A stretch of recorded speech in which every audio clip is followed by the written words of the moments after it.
podcast you're about to hear is true. The names have not been changed to protect the innocent, the guilty, or anyone else. If you're interested in the same type of discussion related to organized crime that you hear in the traditional media, stop listening now. If you're interested in thinking differently or learning something, turn up the volume on your computer, smartphone, or mobile device. This is The Racket Report.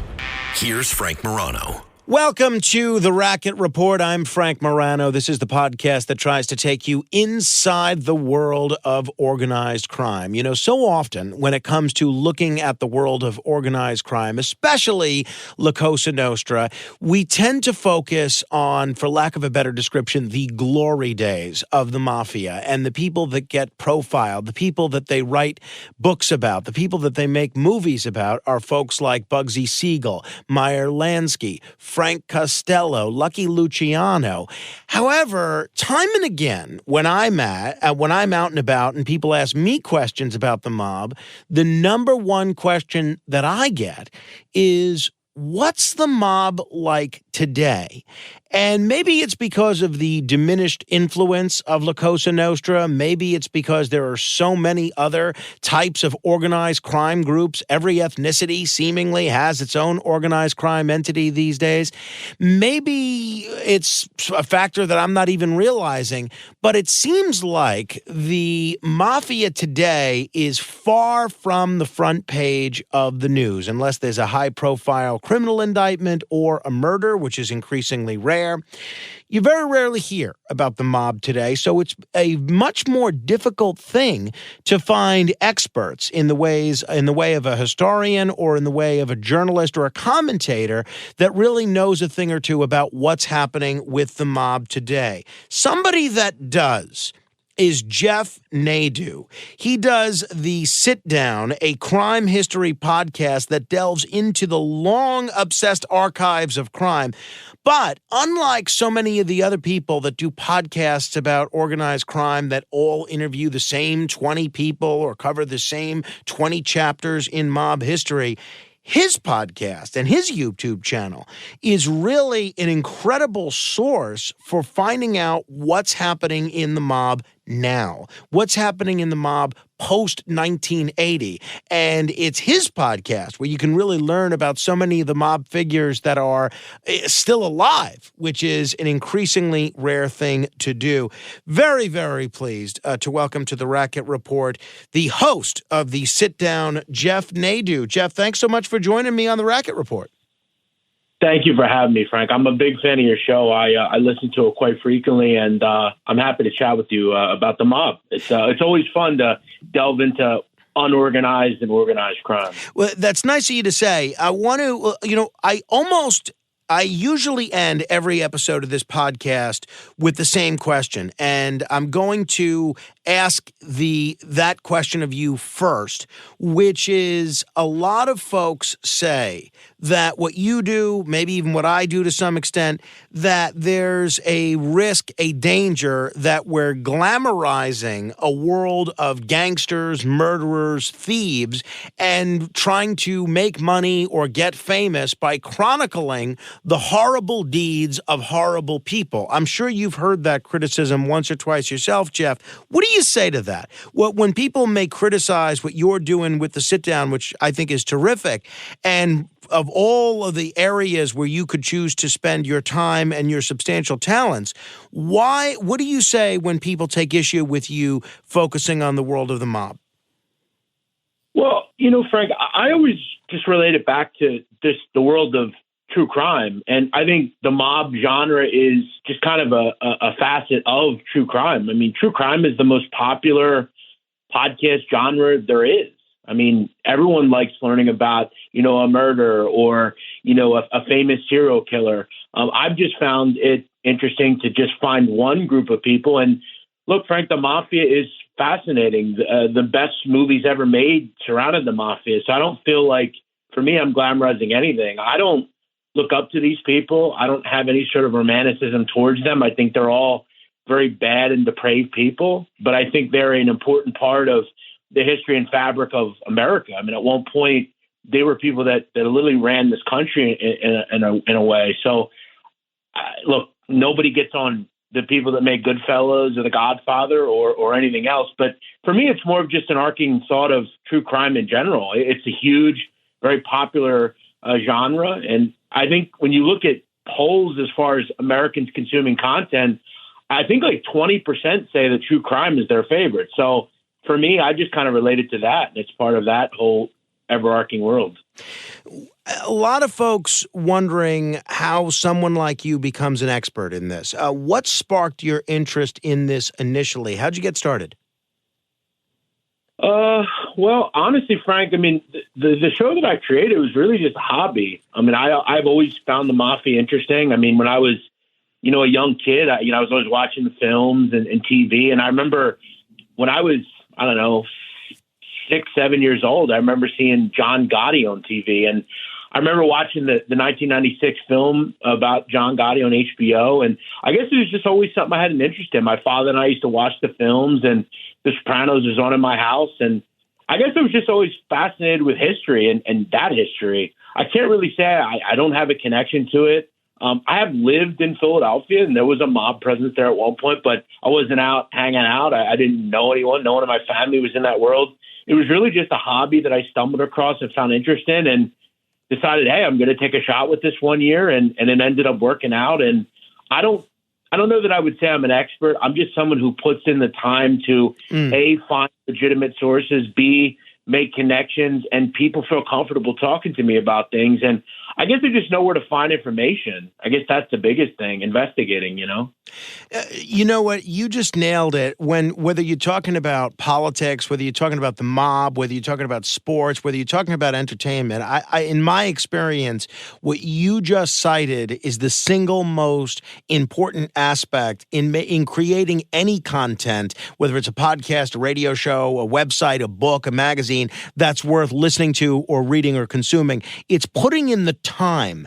And maybe it's because there are so many demands of so many people's time.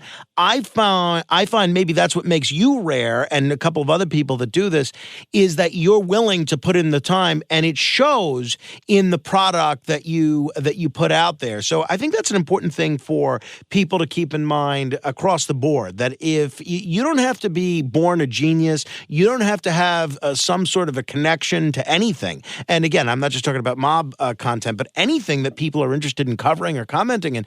The most important thing is what you just said. It's hard work, and it's putting in the time. I was at dinner with some friends on Saturday, and there was one person I met for the first time, and a lot of the other people at the dinner are going on about the radio show and the podcast, and this is Frank Morano. He did this, he did that, and this person that I just met for the first time said, "Oh, how did you get your big break?" And I said, "What big break? I'm still waiting for one. It's being willing to be awake at 4:00 in the morning every day. That's the big break."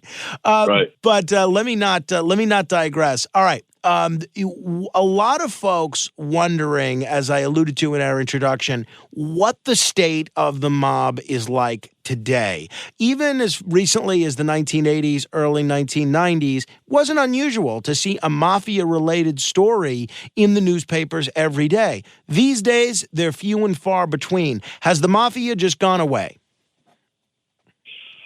No, the mafia is not going away. The mafia is still around. I mean, all 5 families are still active. The mafia, I like to say, is neutered, if you will. They're very unable to do the same things they used to once do, and they've essentially went underground, more or less. You kind of alluded to it at the beginning, murders, that sort of thing. I think the problem the mob has, Frank, is they're not feared anymore. They're very low on the criminal totem pole. Let's say in New York City. You're not going to see a mobster go into any neighborhood in this city and hurt anyone or try to shake someone down. It's just not going to happen. And I think their level of fear has went away. People aren't scared anymore. And I think for them, the federal government really did a number. The one thing the government did, I mean, I can't say I give them a lot of credit for most things, but the one thing they did do as an entity is they did really well against stamping out the mafia, and they did it through a little word called RICO. That was the biggest detriment the mob has ever seen. It's not, the suits and talking on wiretaps. It's the RICO Act. That was the death nail to it. I think now, as I said, the word neutered, they just can't do much anymore, Frank. a lot of the businesses they were in, whether it's bookmaking or whatever, a lot of that, I mean, you can bet on sports now legally. Right. You can do a lot of the things they do now legally, and it's just a dying breed. It's hard to embezzle or shake down a union. They've done a lot of oversight with that, so it's really hard, and I think they've failed to kind of get into the 21st century, if you will. They're still working in like it's the 70s. So what does the mafia do today, as best you understand? Wow. I think, it's funny because I think a lot of the people that are still, the individuals that are still in that world, I think a lot of them are into legit businesses now. They're into building industries. And, I think there's still an influence in unions, restaurants. You almost look at a lot of the guys in that world today, the capos and some of the higher end people. A lot of them have restaurants, bakeries, pizzerias. And they find ways to, give out loans and there's still some bookmaking going on, but there's still some really harebrained schemes too.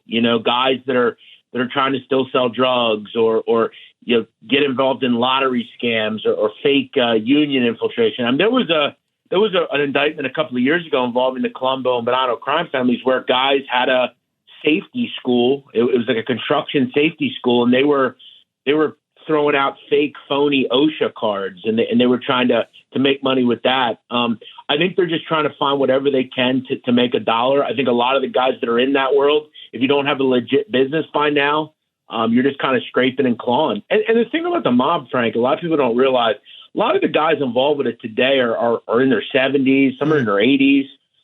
When you become a main member of the mob, as you know, you don't generally just leave that world. You're still asked in your 70s to kick up. You're still asked to earn and provide. And I think some guys we've seen kind of go to real desperate measures to kind of do that. But it's a dying world. I think for most people, Frank, the goal is, stay out of the drugs, stay out of the violence, and just try to do what we can to survive. Yeah, well said. Now, you alluded to all these mob movies that have been made over the years, some of which have won Oscars, a lot of which have made a lot of money. Certainly, there have been a lot of best-selling mob books, both fictional and nonfiction. Your podcast, it's not unusual for one of your episodes to have 15, 20,000 views, sometimes more. And there's a lot of other mob podcasts from people in law enforcement, even from people that were former members of organized crime that people have done very well. They've kind of become influencers in their own right. Why do you think that's the case, Jeff? Why are people, and I realize I'm asking you to psychoanalyze the popular culture sensibilities of the American public. Why are people still so into this stuff? It was not unusual years ago for people to be enthralled with stories of Western outlaws or maybe stories of pirates. But there does seem to be a staying power about the popular appeal of mob stories from every era. Why is that the case in your view? I think, Frank, it's really back to just the outlaw in general, as you alluded to. I think it's kind of living out a fantasy through someone that's actually doing it. I mean, I've got involved at times in the prison world as well, the prison genre, and people are fascinated by that world. I think it's just kind of it's almost like a car accident a lot of the time. You don't want to look, but you don't want to look away. And you kind of want to live out maybe some sort of villain fantasy in your mind. I mean, why do, women that are housewives like serial killers? I'm not sure I can answer that. I've always been fascinated by it. I think that's more of a question for maybe a scientist or psychologist.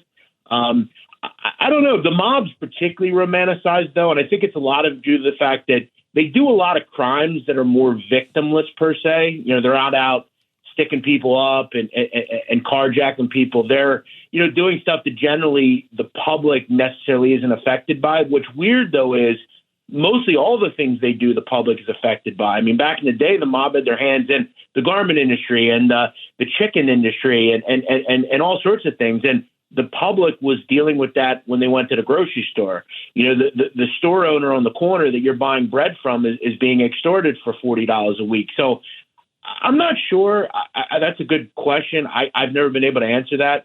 I don't know why I'm really even obsessed by it or fascinated by it. I guess it's just the villain and there is a regal part of the mob, the suits and the coiffed hair. And I always relate back to like the John Gottis of the world. Like, you see John Gotti walking down the street in the 80s. It's like seeing the president, right?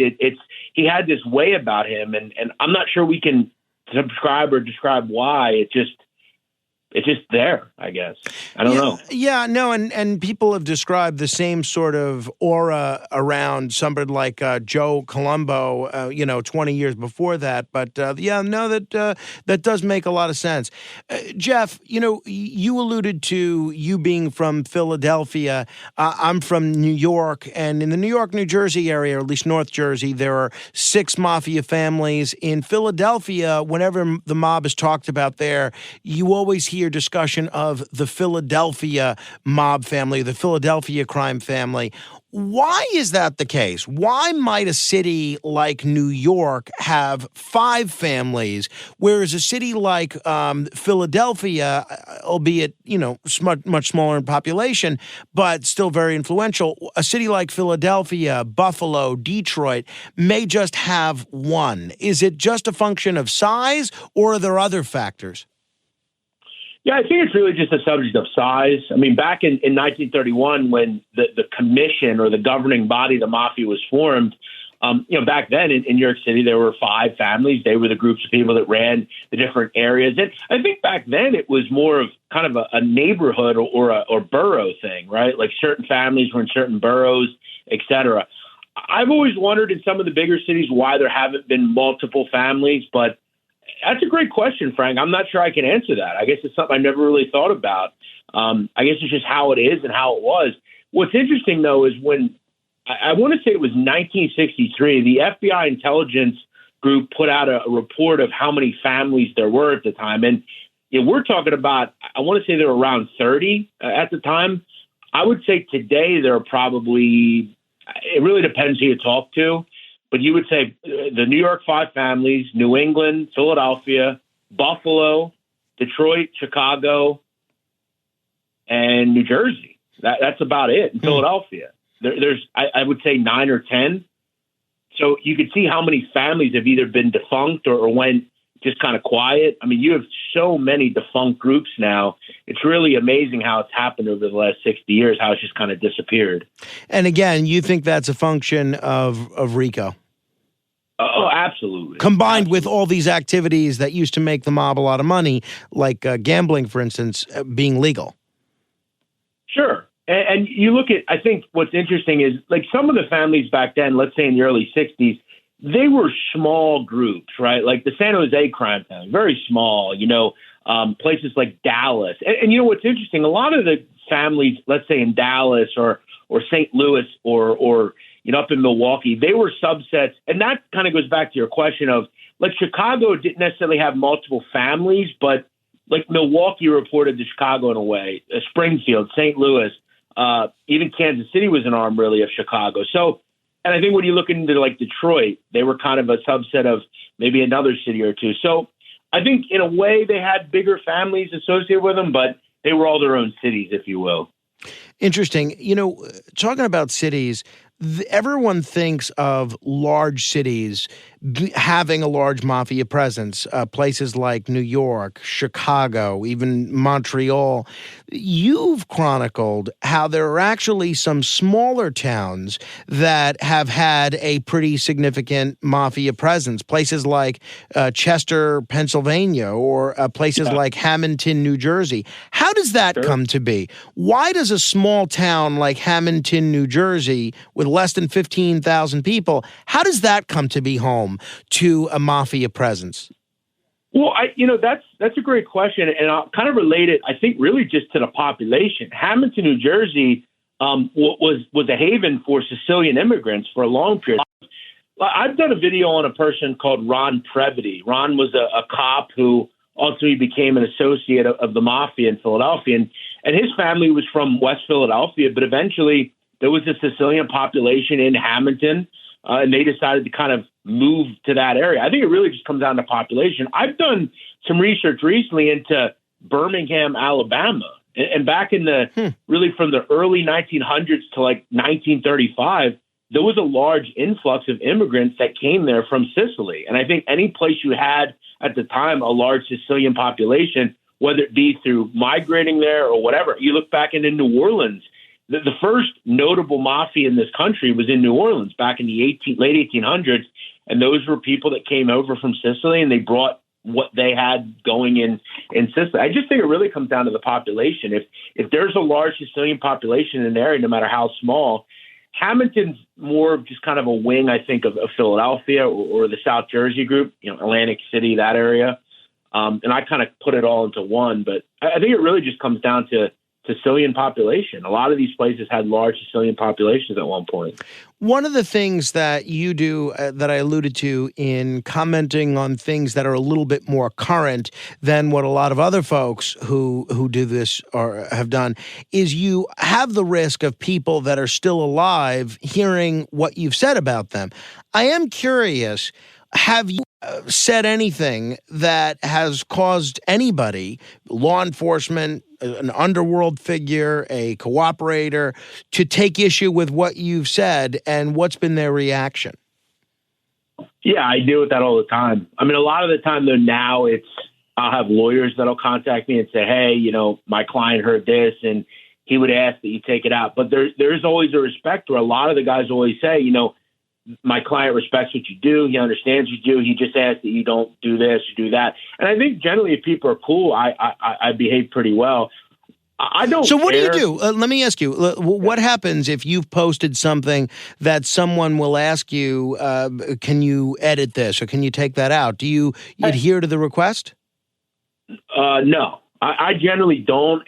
Look, I'll say this, Frank. If it involves something that maybe is involving like a citizen, like whether it be a woman or something like that. I had a situation, this is probably a year or so, I won't say names. It was a certain person who, back when he was younger, he did something with someone's, let's just say, girlfriend. And it was a story that an individual brought up, and the person wasn't happy.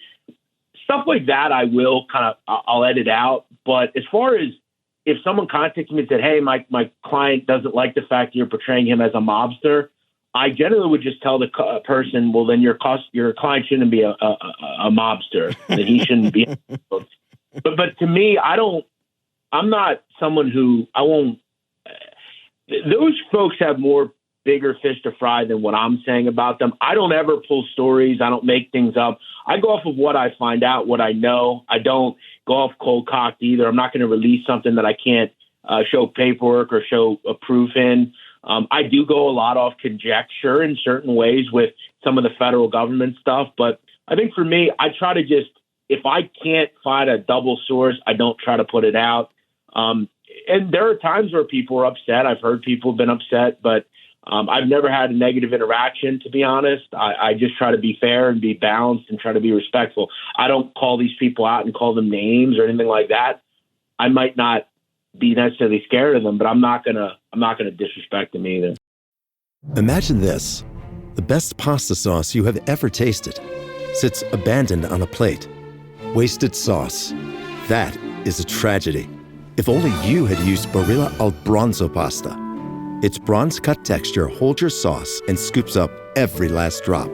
The Italians call that scarpetta. Capture sauce the Italian way. Barilla al Bronzo. Click or tap the banner to find out more. I alluded to the fact that you see organized crime taking shape in a variety of other ethnicities. You hear a lot about Russian organized crime. Obviously, sure. The thing that is in the news on almost a daily basis is stuff happening with these Mexican drug cartels. What is the state of organized crime outside of La Cosa Nostra these days? Who are the key players? What are the key groups? Well, I think when you look at, let's just say, street gangs, right, group narcotics, because that's the main source of income for a lot of people, a lot of criminal groups.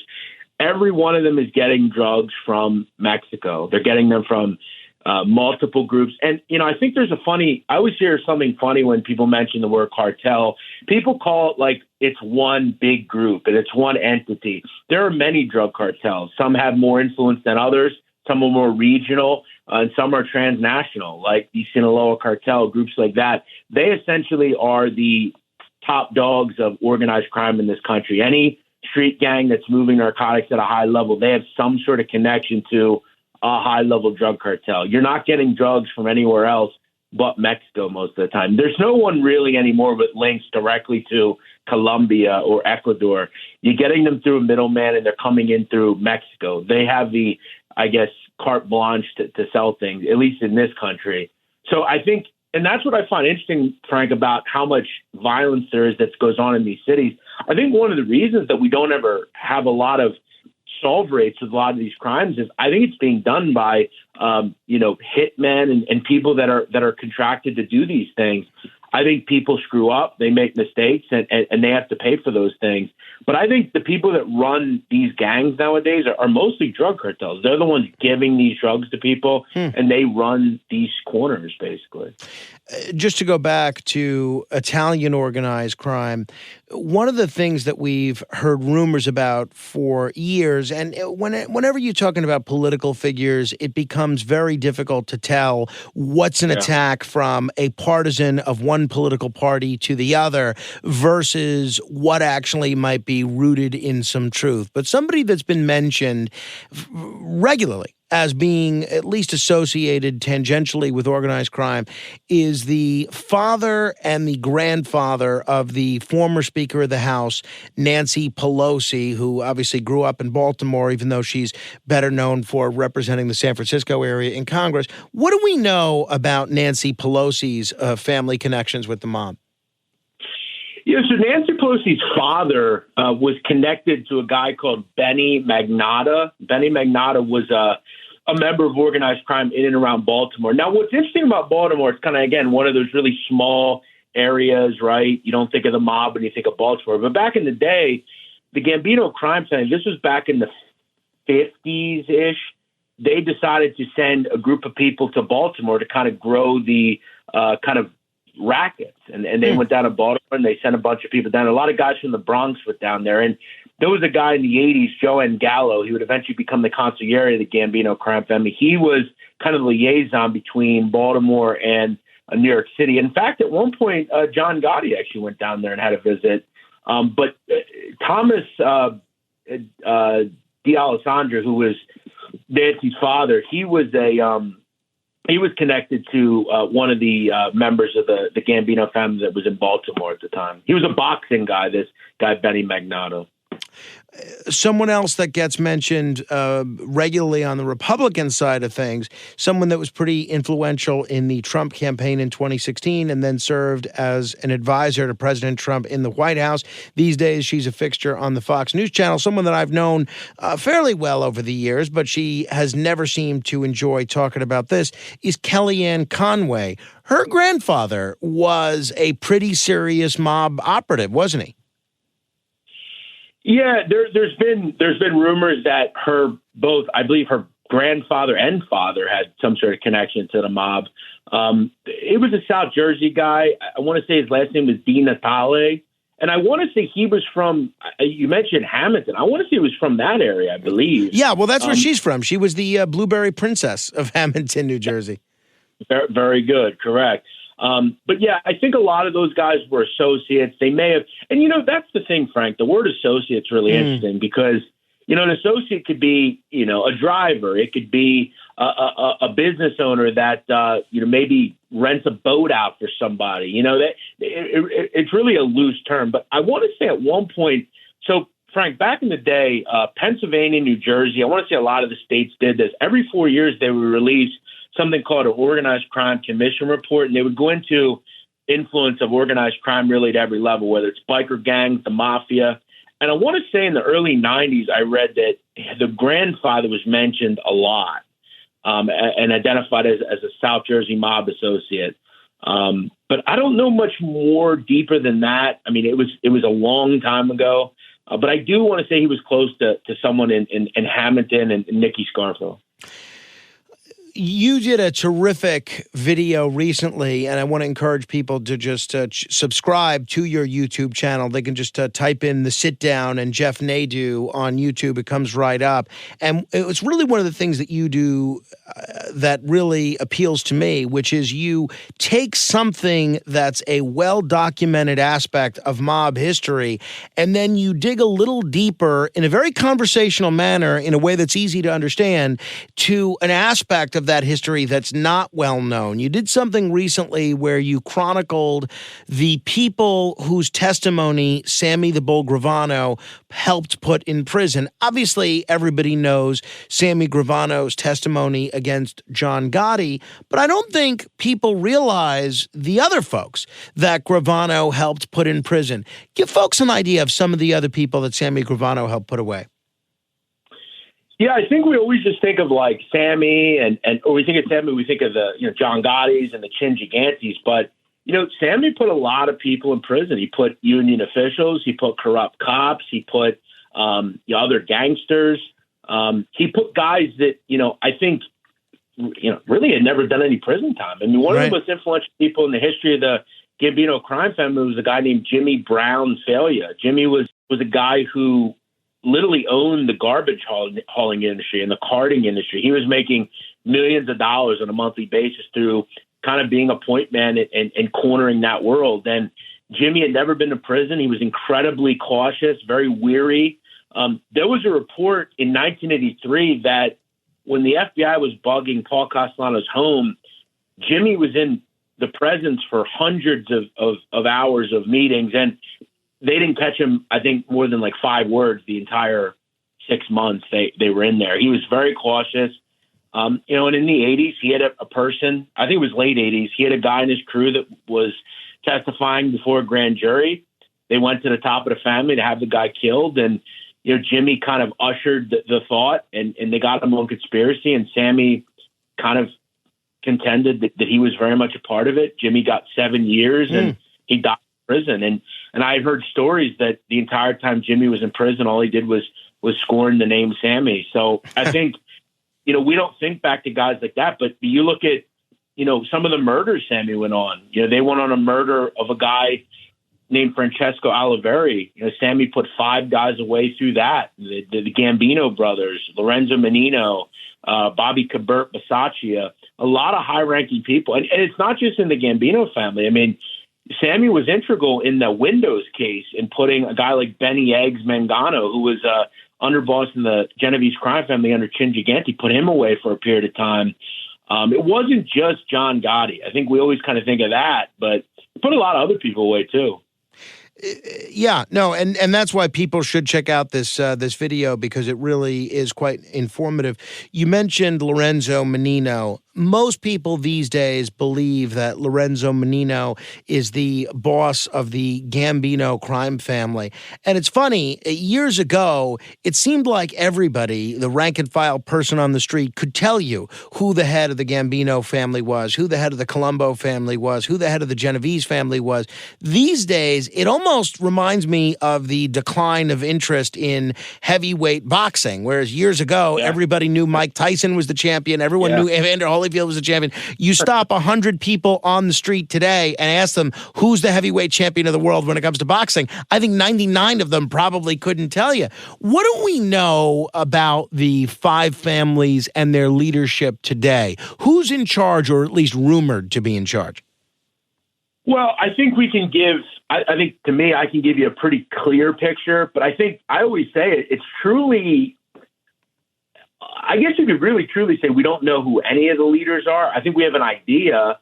But up until 2019, I mean, after you mentioned murders earlier, the last murder we had as far as a mobster was Frank Cali, who was at the time one of the alleged leaders of the family. He was killed by some maniac who thought he was a deep state involved or whatever. But Menino came up in Brooklyn, part of the Sicilian faction of that family. They've always had a very strong Sicilian faction. He was close with Jackie Nose and some of those guys. And, he came up under John Gambino and guys like Sammy. He participated in that murder. He got a long prison sentence, got 15 years, came out, kind of was able to become a rising star, if you will, and he's kind of allegedly taken over. The former boss was the guy Dominic Cefalu, another Sicilian. He's kind of taken a back seat. He's in his late 70s. Genovese family have had the same leader allegedly for a long time, a guy Barney Bellomo. Barney was made at the age of 20. It was a kind of a prodigy. He was actually handpicked by Chin Gigante to be his successor. He's kind of led that family in a very quiet nature since around 2005. As far as the Colombo family, they're always one of the more kind of dysfunctional groups. For a long time, we really didn't know who the boss was. They had indictments, all sorts of things. It seems like they've kind of steadied on a leader, a guy, little Robert D'Onofrio. He's a Brooklyn guy, came up under Wild Bill Catolo. And he's been quiet. I mean, he's a low key guy. You don't hear much from him. Their whole ruling panel is essentially in prison or recently died. I mean, Mush Russo died. Teddy Persco's in prison. A lot of their older people are in prison up top. Bonanno family, their boss is a bit of a lunatic, a guy, Michael Mancuso. He took the family over in the late 2000s after his overseer, Vinny Gorgeous Basciano, went to prison. He came up under Vinny Gorgeous. He took over. He's been in and out of prison. He's actually in prison currently, Frank, due to violating a supervised release. He was caught over 80 times, either on phone wiretaps or in person, meeting with members of the mafia. And as a violated felon, he can't do that. So he is back in prison for that right now. And then the Lucchese family, they've kind of been quiet as well. They have kind of some guys that are handpicked essentially by Victor Amuso, who is still alive and in prison, and he kind of picked his successors, if you will. Yeah, I covered that Vinny Gorgeous Basciano trial, and it was pretty interesting. But when you describe Mikey the Nose Mancuso as a bit of a lunatic, what do you mean exactly? Why would you characterize him as a lunatic? Well, so Michael's a guy who, back in his early years, came up in Harlem. He came up with the Purple Gang, which was a very kind of farm teamish type group. They were selling a lot of narcotics, that sort of thing. And a lot of them that were in that group ended up becoming high-ranking members of the mafia. But this is a guy who did 10 years for killing his wife. He killed his wife back in 1984, went to prison, came out, kind of got in with Vinny Gorgeous and some of those guys, took part in 2 murders, went to prison again for 15 years. So he has no issue committing violence. He has no issue doing things that he needs to do. And recently, one of the reasons that a lot of people really thought down of Michael was during his time in prison, Frank, in the 2010s, he had a group that was from Brooklyn that was part of the family, and they were looking to kind of take over because I think a lot of people felt like, Michael was in prison. Maybe it's time to elect a new boss. Michael from prison decides to shelve those members, a lot of very respected people. We fast forward to last year. One of the people that he shelved was a person called Joe Camerano Jr. He also shelved Joe's father-in-law, Vito Grimaldi. Vito Grimaldi passed away last year, and Michael instructed that none of the shelved members were allowed to attend the funeral. So Camerano says, well, that's my father-in-law. I'm attending the funeral. I'm not worried about what you say. I do what I want to do. And then all of a sudden, fast forward to the funeral, there was a brawl that ensued, and 3 members of the Bonanno crime family essentially stormed the funeral and attempted to beat up Joe Camerano. And look, Michael Mancuso was not brought on any charges in that case, but many believe that he instructed those individuals to go do that. And I think it really just shows the level of where the mob is. I mean, funerals, as you know, Frank, generally are they should be off limits. You don't commit. I mean, people's families are there, and It was really kind of a Bush League thing to do. And he's kind of been always regarded as a bit of a hothead. Interesting. No, that's wild. I think that's about as good of explanation as people could ask for. One of the things that it seemed, and this came up a great deal in the 4 trials of John Gotti Jr. that I had covered, is when the official boss of one of these mafia families would go to prison, it would seem like a lot of the people that were considered to be next in line didn't necessarily want to be the boss because of all the scrutiny from law enforcement that came with that. And there seemed to be a movement for a time away from a single boss and more towards ruling panels. Is that still the case? Are people still looking at these panel type, these triumvirates of leadership in mob families, or are they brought back to the traditional one boss, one underboss, one consigliere structure, the traditional hierarchy? I think in terms of the committee, that was something that I only really saw with the and the Bonanno family did it too, but it was really a Gambino thing. Once John Sr. went to prison, he, I think, realized, and this is one thing about John Sr. that people don't talk enough about. People kind of characterize him as a, short order boss. He wasn't around very long, but he was very smart. He recognized that, his son was going to be the final decision maker, but he had to appease everybody else. He had to appease the Jimmy Brown contingent, the older guard, the guys that maybe were Paul Castellano people. You have to appease them. And I think he knew that. And I think he kind of said, you know what, let's put all our heads together. My son's going to make the decisions, but we're going to put it all together. I think a lot of the time it's just really the families that decide that. The Bonanno crime family did it once. Joey Messina was arrested in 2003. They kind of established. And remember, Frank, these families have, I think, groups all around the cities, and there are certain contingents. So the Bonannos have a Bronx faction. A lot of their people in Brooklyn and Staten Island, but they have a Bronx faction. So you have to kind of appease those people. And I think it's almost kind of you regionally try to put it all together. But I think, Frank, one thing that I've done, and I've done this a lot recently, and I did a video quite recently. I don't know if you saw it. I'm very interested in people that cooperate, the ones we don't hear from, and what they end up doing after the fact. And I was able to find a source that kind of uncovered all the things that Joe Messina was doing after he cooperated. And I did a video where I essentially laid that out. I talked about where Joe was in hiding. I mean, Joe Messina was a larger-than-life figure, Frank, as you know. Yeah, I was there when he testified in the Vinnie Gorgeous trial, absolutely. Wow, I didn't know that. Yeah, I found a source that kind of detailed his life in the program and kind of where he was up until his death. And I think that's something that I've kind of made it a point to kind of look into recently, is finding these guys that kind of just disappeared, right? And we don't know whatever happened to them. And I've been able to find some pretty cool information. Well, it's interesting that you mentioned that, because I remember I was covering a mob trial one time, and it was a multi-defendant case.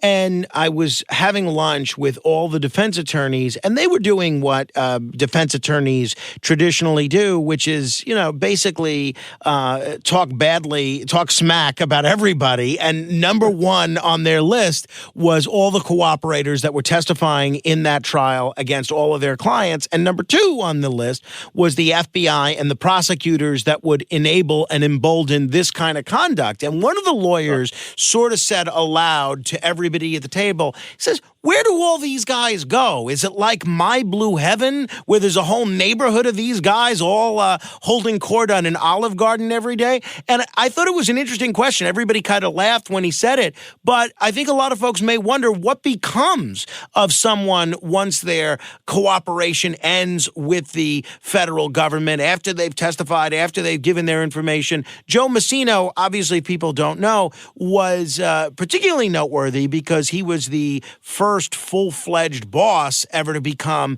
a cooperating witness. Where does a guy like him go after cooperating? Well, I think one thing that I think is lost in a lot of people is that people assume that you just go in and get a new name and you disappear. It's very rare that people actually stay in the witness protection program. It's very difficult to stay in. It's very difficult to constantly move if people recognize you. Joe Messina spent around a year in the witness protection, released from prison. He was sent to Ohio, a suburb of Cleveland. They gave him a new name, and he lived out his life alone. He went to a casino regularly. He, from what I understand, enjoyed TGI Fridays and Ruby Tuesday, and he made a friend or two, and just kind of lived his life. He lived a very quiet existence as far as I know. But it's interesting you mentioned My Blue Heaven, because there is a certain area in Florida, and I'm not going to disclose where it is, but where a lot of these guys live. I mean, if you know anything about Florida, I mean, there are dozens of former mob guys that live in Florida. A lot of them hang out together. They all hang out and go to parties and work together, and they just kind of hang out. It's definitely, Arizona is another place. They send them a lot of the time. But they'll generally send you to a decent sized city, you know, Cleveland, Madison, Wisconsin. I know a guy that's in Illinois, Indianapolis. They don't send you somewhere that's kind of where you're really going to stick out, but somewhere you can just kind of live. I actually did a video recently, Frank, on a guy, Peter Savino, who testified against Chin Gigante. They sent him to Kansas City, and I spoke to a guy that knew him. He said, you know, he stuck out like a sore thumb here. He's from New York. You know, he had that feel to him. But nobody really asked any questions. A lot of these guys live very well. They have, you know, nice homes. But I think you have to remember they have to completely reinvent themselves. They have to have a new job, a new name a lot of the time. But yeah, the My Blue Heaven thing is real. It definitely happens. Speaking of cooperators, you did a video a while back on someone that I have followed for about 17 years, and that is John A. Light, a former purported associate of the Gambino crime family, someone that testified in the fourth trial of John Gotti Jr. and the trial of Charles Cornelia as well. And I interviewed several of the jurors after the Gotti trial, and they said to a person that they all found John A. Light to be the least credible of the witnesses that testified in that trial. And it was interesting. Charlie Cornelia, the jury couldn't convict him fast enough of almost everything, but the one crime that they didn't convict him of was the one that John A. Light testified against Cornelia in that trial about. Tell me about your interaction with John A. Light and his commentary on what you've been doing. Yeah, he's not a big fan of mine. Take a number. Yeah, he's threatened me on multiple occasions. He's left me voicemails. And I don't think much has changed, Frank, from his witnessing. He's not believable. He's not credible a lot of the time. Look, I'm not going to tell you that I don't think John A. Light was an associate of the mafia. I definitely think he was. It's a proven fact. He was around John Gotti Jr. We've seen the photos. But, Frank, I got to tell you, I don't believe that he knew about the Paul Castellano hit. Sorry. There are certain things that I just don't believe. Keep in mind, when Paul Castellano was whacked, John A. Light was like in his early 20s. I hate to tell him, I don't think they would have told him, an Albanian associate with a bad reputation. I just don't see it. And John is a guy who wants people to believe he's this very dangerous, depraved guy that beat people with baseball bats and kills people. And listen, I'm sure he's done that once or twice, but I just don't think it was his foods to. He gets upset when you say other people do that and you don't give him the credit. It's really an odd way to live, because this is the same guy who, says he's all for the kids and he's trying to help children. Right. So yeah.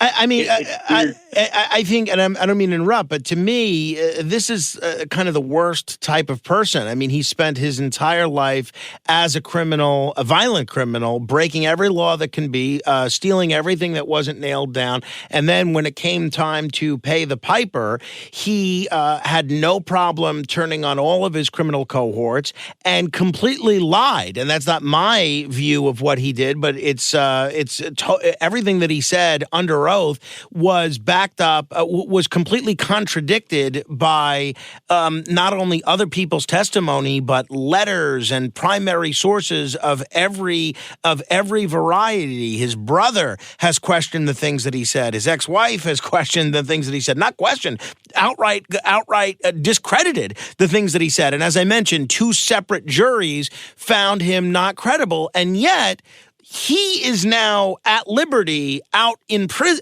out enjoying free life, trying to make himself into a social media influencer and getting featured in Netflix documentaries when, in my view, he has very little credibility. I mean, I think, there are a lot of people that I've talked to over the years that have made the decision to cooperate, and I can understand why they made that decision.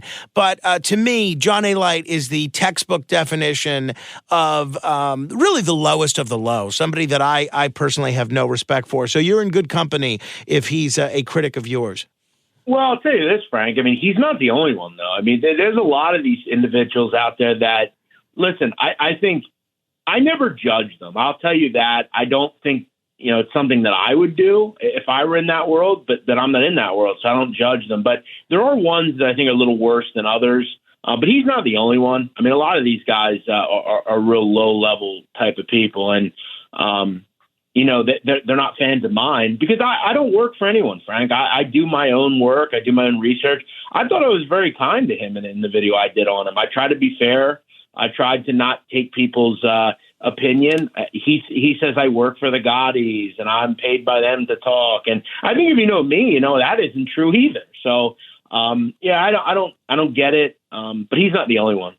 Meta AI is the personal AI that's tailored to you, now with its very own app. It's built to get to know you, offering helpful answers and inspiration. Looking for something to add to your bucket list? Meta AI goes beyond traveling the world. It remembers you're a basketball fanatic and suggests you attend one of the playoff games. Just start typing or speaking to get the answers you need, wherever and whenever, because Meta AI is your personal AI. Download the Meta AI app, now available on the Apple App Store and Google Play. All right. But you've been very generous with your time. A couple of other items I want to... do this for hours. I love it. Ditto. A couple of other items I want to pick your brain on before we let you go. Anthony Scotto, he was a very prominent union official, also the very prominent patriarch of the Scotto family. Obviously, Rosanna Scotto, a terrific news anchor. Michael Scotto, a great reporter. And few restaurants better than Fresco by Scotto. You did an interesting video about how a member of the mob was seriously considered as a presidential cabinet official. That's something that would be almost unfathomable in this day and age. How did that come to be? How did someone that was in the mob almost make it to a presidential cabinet? Well, he's a guy that I think when we look back on, that's one of the things about my show, Frank, I try to do. I like to talk about the guys that kind of kept the wheels of these families turning. And when we think back to labor racketeering and really the Brooklyn waterfront, a lot of people don't realize that Albert Anastasia's brother, Anthony Anastasia, was particularly big in that racket. I mean, he was huge. He had a daughter named Marion Anastasia, and Anthony Scotto in 1957 married her, which allowed him to kind of make his way onto the docks himself. He got a part and became an officer in the ILA, the International Longshoremen Association, and he took control quickly of the Brooklyn waterfront. Before we knew it, he controlled essentially the entire waterfront. He ruled over jobs. He controlled the recording secretaries. He controlled everything. And he had an in to Carlo Gambino, who's very important to that group. And he quickly rose and at one point was the second in command in the entire ILA and the entire country. And I think in the 80s, Jimmy Carter kind of realized, hey, this is a good Democrat man. He's someone who's supported, Mario Cuomo and other people. And Jimmy Carter gave him serious consideration to be Secretary of Labor. Wow. The thing is, he was a made member of the mafia. Now, he's a different member of the mafia in the thought of he wasn't a guy out there doing beatings and hurting people. He was a guy who was strictly an earner. And there are a lot of guys like that over the years. A lot of restaurant owners today are thought of as earners, and that's it. But he was a very powerful labor racketeer. I think one of the most important people in the history of that family, and I think really made them in to what they were in the 80s and the 70s, a very powerful organization. And he was, I think, at the forefront. And it's funny because down the road, people that were under him, Sonny Saccone being one of them, he would eventually take over those rackets. So they've had control over that group for the racket, the waterfront for years. If you had to pick, who is the most powerful mobster, and we'll extend this not only to people inducted into the mafia, but also associates as well, who's the most powerful mobster that most folks have never heard of? Wow. I would probably say Jimmy Brown failure, probably. I think most people have never heard of Fat Tony Salerno. Fat Tony Salerno is the biggest money maker in the history of the mafia. Nobody will ever make more money than him. No one ever came close, quite honestly. Give folks an idea of how much Tony Salerno may have earned. I mean, in the early 60s, Tony Salerno was bringing in about $100 million a year. Wow. And that's in the 60s. And Tony Salerno cornered the numbers racket, which, is today something called the lottery. But back in the day, there was no state lottery. And the mob controlled it. And every numbers runner, whether they were Cuban, Spanish, whatever, black, he controlled and got a piece from. He was incredibly powerful. He had incredible influence over things. He ran that family because, as we know, Chin Gigante wasn't out there in the forefront. Chin was behind the wall, kind of staying in secret. And look, at one point, Tony Salerno was the decision maker. They went to him. He was the guy that controlled the commission, if you will. I would say guys like that. It's so hard to answer that just because there are so many powerful people. But I would say those guys like that. And then there's just some really stable people, guys that really just kind of stow through the test of time. Guys that don't go to prison, guys that stay out of jail. That's important too. And I would go to guys in other families, Carlos Marcello out of New Orleans, Tony Accardo in Chicago. I mean, Frank, understand, Tony Accardo was connected to the mafia since the 20s. He retired in the late 80s. He didn't spend 1 second in prison. Think about that. I mean, it's really unfathomable.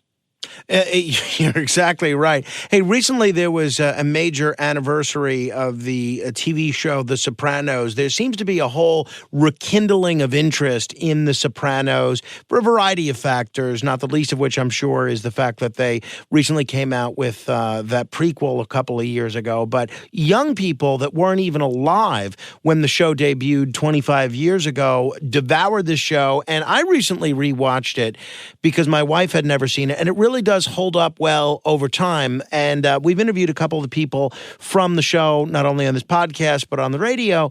There's always been people that are purported to be the real-life basis for Tony Soprano or the real-life basis for the Soprano crime family. Based on your research, who is the real-life Tony Soprano and who is the real-life Soprano crime family?